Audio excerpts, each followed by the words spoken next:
Pada tahun 2077, game virtual Doomsday menjadi kenyataan. Tatanan dunia runtuh, dan kehidupan manusia berubah menjadi seperti neraka.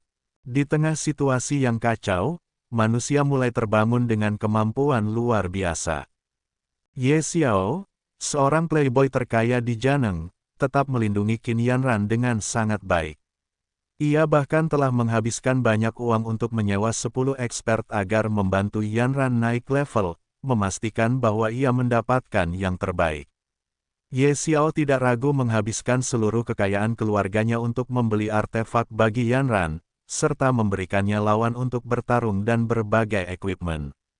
Berkat bantuan Ye Xiao, Yanran akhirnya mencapai level God Power Host di Dragon Kingdom.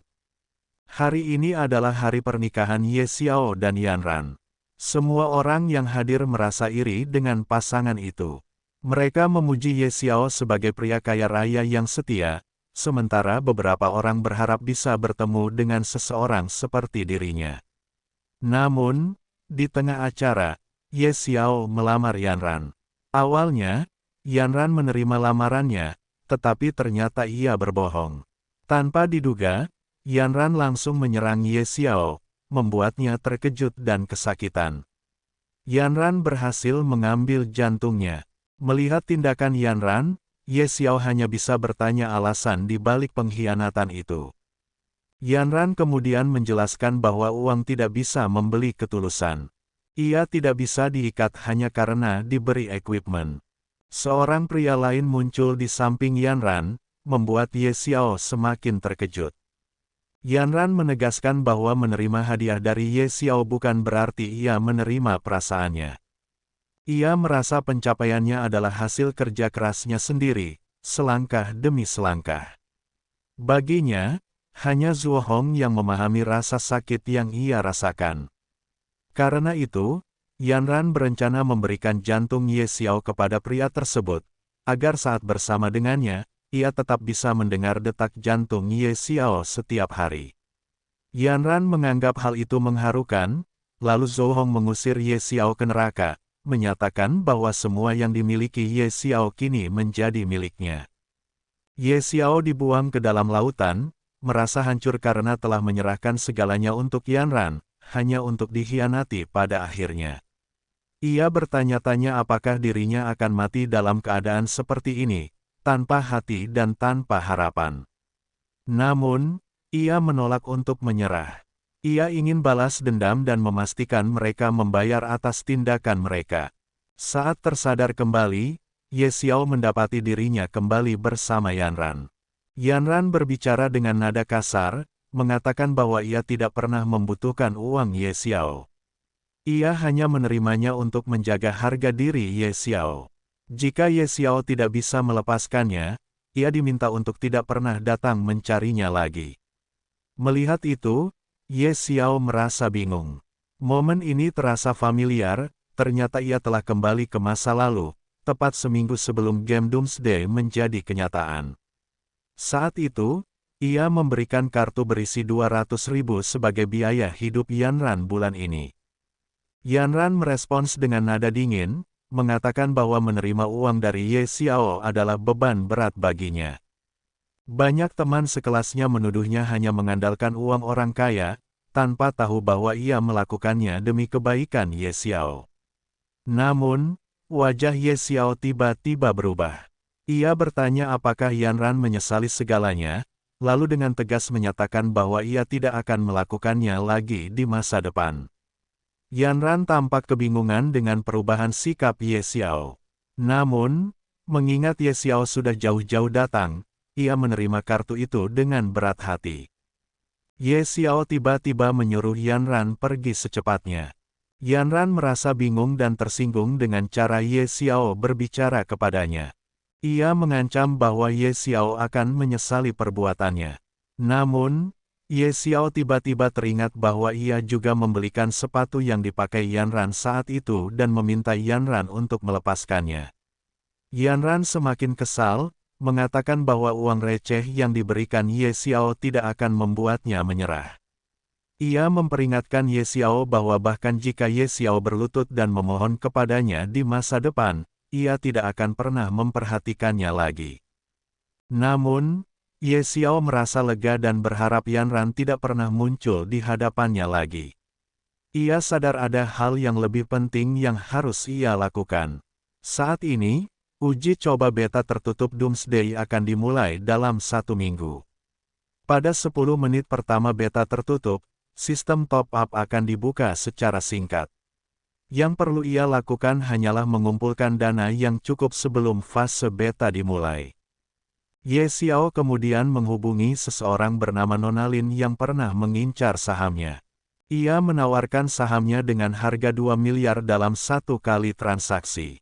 Nonalin terkejut dengan tawaran itu tetapi setuju untuk membelinya. Ia juga mengatakan bahwa akhirnya Ye Xiao memahami bahwa menyerahkan grup Yeki kepadanya adalah pilihan terbaik. Setelah telepon selesai, Ye Xiao memikirkan langkah selanjutnya. Ia hanya perlu menunggu close beta Doomsday dimulai. Dalam kehidupan ini, ia bertekad untuk mencapai puncak dengan usahanya sendiri. 1 minggu kemudian, sistem akhirnya mengumumkan bahwa Doomsday versi beta tertutup telah dimulai. Tes ini akan berlangsung selama 3 hari, sebelum versi beta publik dirilis. Ye Xiao masuk ke dalam game, merasakan bau yang familiar. Nama panggilannya di dalam game adalah Ye Xiao, dan ia memilih job Beastmaster. Dalam kehidupan sebelumnya, guild kecilnya dihancurkan oleh seorang Beastmaster level God yang datang bersama Giant Dark Dragon dan membantai mereka semua tanpa ampun. Namun, kali ini Ye Xiao memiliki segalanya, uang dan sumber daya. Ia langsung melakukan top-up besar-besaran. Dalam waktu singkat, sistem mengumumkan bahwa ia telah melakukan top-up sebesar 2 miliar koin emas. Ye Xiao mengetahui bahwa jumlah ini akan meningkat 10 kali lipat dalam 3 hari ke depan. Tiba-tiba, sistem mengumumkan sesuatu yang mengejutkan. Karena menjadi pemain pertama yang melakukan top-up lebih dari 100 juta, sistem membuka job tersembunyi untuknya. Job tersembunyi ini telah diintegrasikan secara otomatis ke dalam akun Ye Xiao.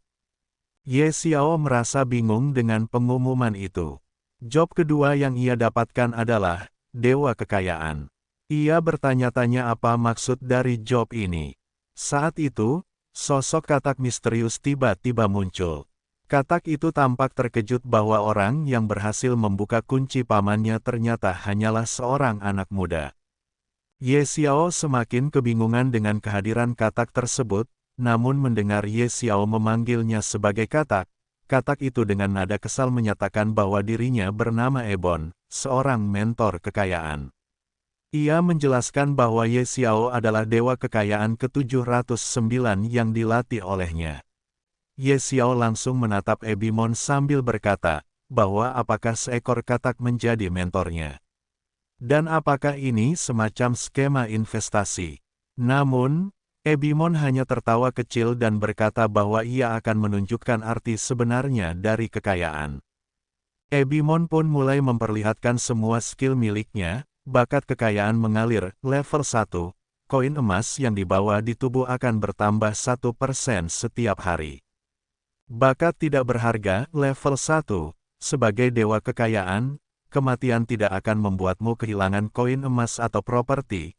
Bakat Hongfu Kitian 9, level 1, semakin besar kekayaan yang dimiliki, semakin tinggi keberuntungan, luck plus 50, bakat pesona tak tertandingi, level 1, mengeluarkan banyak uang akan membuat penampilan lebih tampan, pesona plus 50, bakat kekuatan dewa kekayaan, level 1. Setiap 1 juta koin emas yang dihabiskan, mendapatkan 1 poin atribut acak, batas harian 100. Melihat semua itu, Ye Xiao sangat terkejut. Tak heran ini adalah job tersembunyi, kemampuannya begitu luar biasa. Namun, ia juga menyadari bahwa tak ada satupun skill yang bersifat menyerang. Ebimon hanya tersenyum. Kau benar-benar tidak mengerti apa-apa, katanya santai. Satu saja dari bakat ini sudah lebih dari cukup untuk mengubah hidup seseorang. Ye Xiao pun segera membaca deskripsi kekayaan mengalir level 1. Dari sana, ia menyadari bahwa dengan kekayaannya yang sekarang mencapai 2,2 miliar koin emas, ia akan mendapatkan tambahan 22 juta koin setiap hari. Ebimon menambahkan, bukan cuma itu.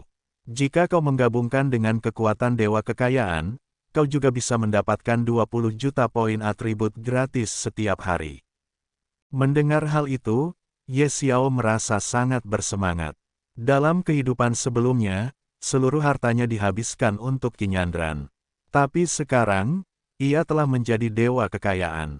Dengan kekuatan ini, ia akan menunjukkan kepada dunia arti sebenarnya dari uang.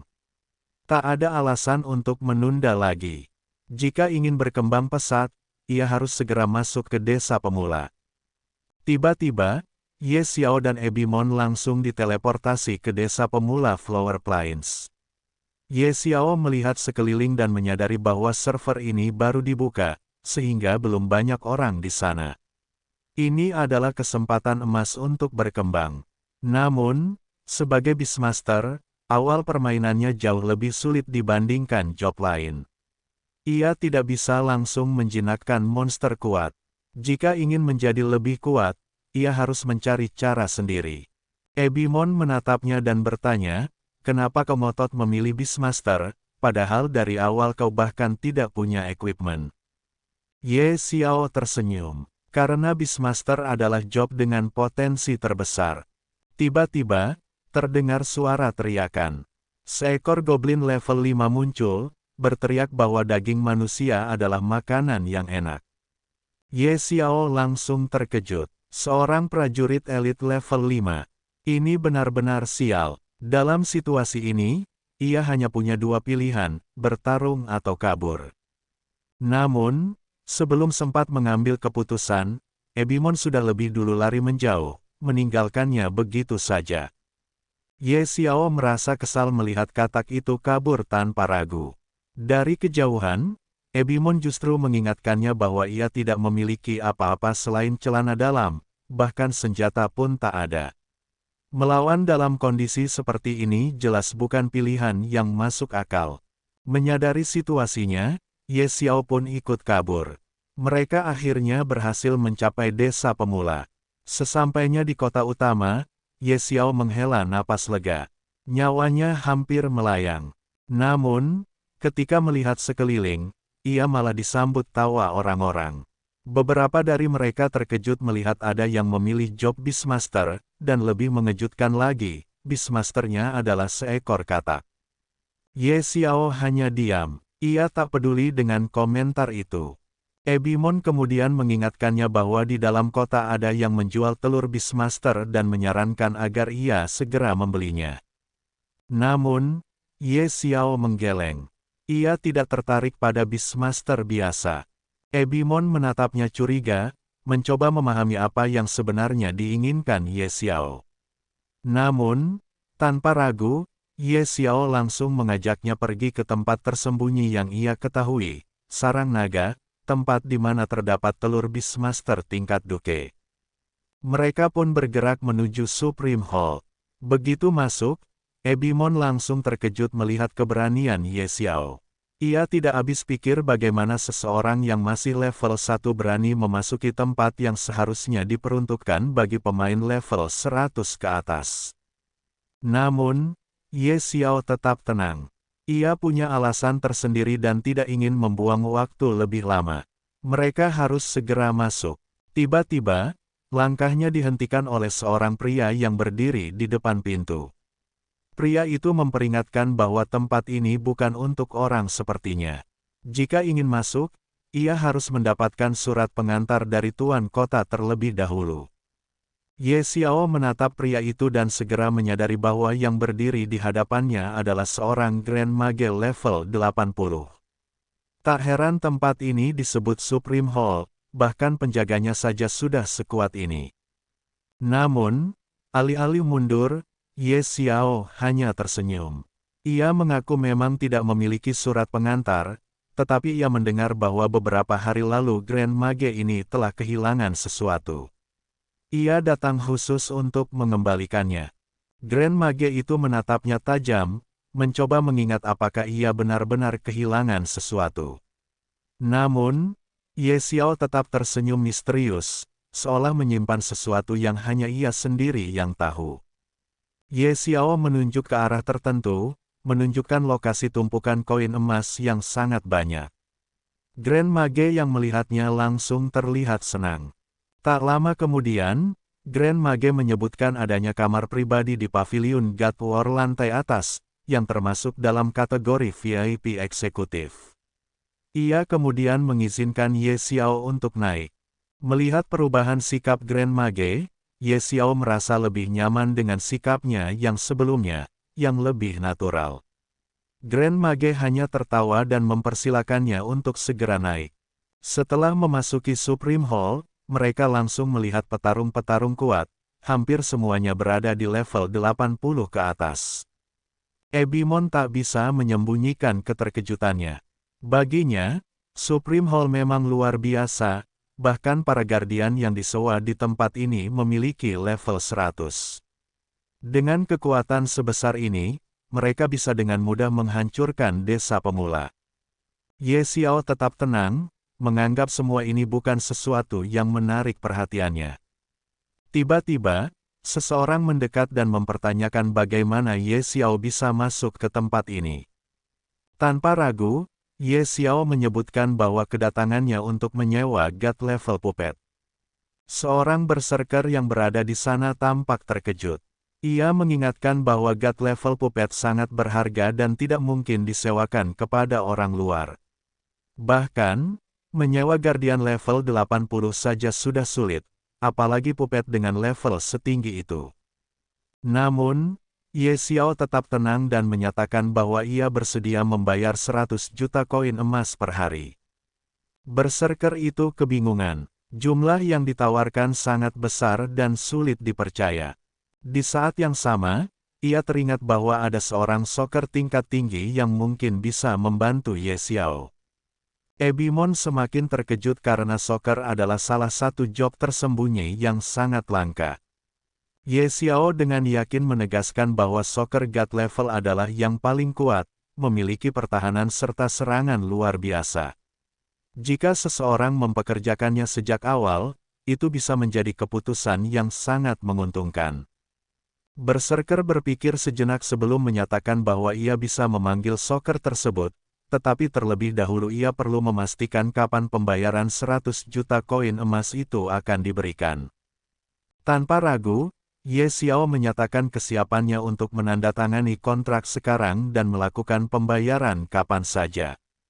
Berserker langsung mengeluarkan kontrak.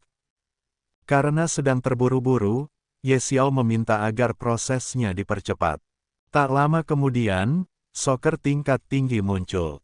Dengan karisma yang kuat, wanita bernama Dorothy itu bertanya siapa yang telah membuat kontrak dengannya. Sesuai perjanjian, selama 24 jam ke depan, ia akan mengikuti semua perintah Ye Xiao. Namun, Ye Xiao menegaskan bahwa ia tidak mempekerjakan Dorothy untuk kepentingan pribadi, melainkan untuk menyelesaikan sebuah misi yang sangat sulit. Dorothy tertawa, merasa penasaran dengan tingkat kesulitan misi tersebut. Ia kemudian menduga bahwa misi yang dimaksud hanyalah tugas pemula, seperti membunuh Raja Goblin atau keluarganya. Baginya, tugas semacam itu bisa diselesaikan hanya dengan sekali gerakan tangan. Ye Xiao tidak ingin membuang waktu lebih lama dan segera meminta Dorothy untuk bergerak. Dorothy setuju dan menyerahkan kepemimpinan pada Ye Xiao.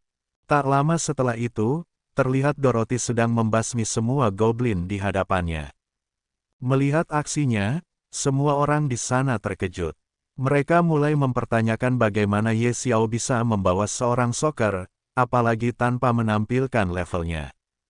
Beberapa orang berspekulasi bahwa ia mungkin seorang cheater, sementara yang lain mengira ia adalah NPC tingkat tinggi yang disewa. Di saat bersamaan, notifikasi sistem muncul. Ding! Selamat! Level Anda telah meningkat menjadi level 10. Anda telah memperoleh 10 poin atribut yang dapat didistribusikan secara gratis. Selamat! Anda telah menjadi pemain pertama yang mencapai level 10 di desa pemula. Anda akan menerima tambahan 10 poin atribut sebagai hadiah spesial. Selamat, Anda adalah pemain pertama di dunia yang mencapai level 10. Ebimon yang melihat notifikasi itu semakin terkejut. Ia tidak menyangka bahwa Ye Xiao bisa naik level 10 secepat ini, sementara pemain lain paling tinggi baru mencapai level 5. Pemberitahuan global pun muncul, mengejutkan semua orang di dunia game. Banyak yang tidak percaya bahwa dalam waktu kurang dari sehari, seseorang sudah mencapai level 10. Beberapa mulai mempertanyakan apakah Ye Xiao sebenarnya adalah seorang pengembang game yang sedang melakukan uji coba. Namun, Ye Xiao tidak peduli dengan semua itu. Ia segera bergerak menuju tujuan berikutnya. Dengan 100 juta koin emas yang telah dihabiskannya hari ini, ditambah poin atribut yang baru didapat dari kenaikan level, kekuatannya kini hampir cukup untuk mencapai tujuannya yang sebenarnya. Ebimon yang penasaran bertanya apakah mereka sedang menuju salinan tersembunyi yang sebelumnya disebutkan oleh Ye Xiao. Namun, ia sudah memantapkan langkah berikutnya, yaitu sarang naga, adalah tujuan berikutnya. Di tempat lain, seseorang terlihat telah mengalahkan banyak goblin. Meskipun sudah memburu banyak monster elit sejak awal permainan, ia baru mencapai level 3. Sementara itu, ada seseorang yang sudah mencapai level 10, membuatnya mulai mempertanyakan keseimbangan game ini. Ia juga penasaran dengan nama Ye Xiao yang belum pernah ia dengar sebelumnya, tetapi tampaknya sosok itu adalah lawan yang menarik. Setelah sampai di lokasi yang dituju, Ye Xiao langsung menyentuh sebuah batu yang kemudian bersinar dan seketika batu itu berguncang kencang, lalu memunculkan sebuah gerbang. Sistem memberi peringatan bahwa ia telah memasuki area tersembunyi, sarang naga, yang sangat berbahaya dan menyarankan agar segera meninggalkan tempat itu. Dorothy yang melihatnya terkejut. Ia merasakan aura yang luar biasa kuat dan mungkin ada Giant Dragon di tempat ini, serta bagaimana Ye Xiao bisa mengetahui lokasi tersembunyi itu. Jika benar ada Giant Dragon, maka mereka mungkin akan menghadapi kesulitan besar. Namun, Ye Xiao tetap tenang. Ia memastikan bahwa dirinya tidak akan menyerang tanpa rencana matang dan meminta yang lain untuk mengikutinya terlebih dulu. Di saat yang sama, Ye Xiao menceritakan bahwa ada seorang berserker level 100 yang secara tidak sengaja memicu misi tersembunyi. Dari sana, diketahui bahwa pintu masuk underground sebenarnya tersembunyi di desa pemula. Ebimon yang penasaran bertanya bagaimana Ye Xiao bisa mengetahui semua itu. Ye Xiao menjawab bahwa ia membayar harga tinggi untuk mendapatkan rekaman Battlefield. Dari rekaman tersebut, ia menemukan sesuatu yang sangat langka, yaitu telur naga. Ebimon dan Dorothy langsung terkejut, tidak menyangka ada telur naga di tempat itu. Dorothy bahkan bertanya apakah Ye Xiao berencana mencurinya. Ye Xiao tersenyum, mengatakan bahwa Dorothy adalah seorang soccer level god, jadi tidak perlu merendahkan diri. Lagi pula, yang mereka hadapi hanyalah seekor Giant Dragon, yang seharusnya bisa dikalahkan dengan mudah. Namun, ketika melihatnya, yang muncul justru Holy Judge Glorious Dragon level 5. Dorothy langsung menyadari bahaya situasi ini dan bersyukur telah membawa gulungan teleportasi, sementara Ebimon panik dan mengira mereka semua akan mati dalam sekejap. Dorothy dengan serius memberitahu Ye Xiao bahwa naga level 3 saja cukup untuk menghancurkan sebuah guild. Ia menjelaskan bahwa apalagi naga ini, yaitu Holy Judge Glorious Dragon adalah yang terkuat di antara naga lainnya dan mereka tidak punya peluang untuk menang. Ye Xiao pun menyadari bahwa naga ini jauh lebih kuat dari yang ia duga. Namun, ia tidak punya pilihan selain mengalahkannya. Dorothy kemudian mengambil keputusan untuk mundur, yang membuat Ye Xiao terkejut. Ia menolak mengambil komisi karena merasa mustahil mengalahkan naga ini. Namun, Ye Xiao tetap bersikeras bahwa tugas Dorothy bukan untuk membunuh naga itu, melainkan hanya untuk menahan waktu. Dorothy tetap ragu, mengatakan bahwa tidak ada yang bisa menghadapi Holy Judge Glorious Dragon level 5. Ye Xiao kemudian menawarkan komisi 3 kali lipat. Mendengar itu, Dorothy terkejut. Setelah berpikir sejenak, akhirnya ia setuju. Dorothy langsung menggunakan sihirnya dan menyatakan bahwa ia hanya bisa menahan naga itu selama 3 menit. Jika dalam waktu itu mereka gagal, maka tidak ada harapan lagi. Ye Xiao merasakan buff yang diberikan oleh Dorothy. Tanpa itu, ia mungkin tidak akan bertahan. Dorothy menjelaskan bahwa buff itu hanya berlangsung selama 3 menit, selebihnya tergantung pada dirinya sendiri. Dorothy mulai menghadapi naga itu dengan seluruh kekuatannya. Dengan levelnya yang tinggi, bahkan seekor naga pun bisa ia tahan. Ia menggunakan Fire Arrow, menyerang langsung ke arah naga. Sementara itu, Ye Xiao mulai mengendap-endap untuk mengambil telur naga. Saat melihat telur itu, ia menyadari bahwa ia tidak boleh ketahuan. Jika naga itu menyadarinya, nyawanya akan berakhir dalam sekejap. Di saat yang sama, naga itu terus menyerang.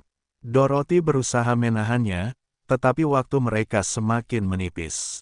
Tinggal 1,5 menit lagi, dan Dorothy hampir tidak bisa menahannya.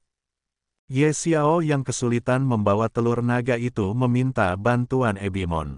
Namun, Ebimon ragu karena belum pernah melakukan hal licik seperti ini sebelumnya.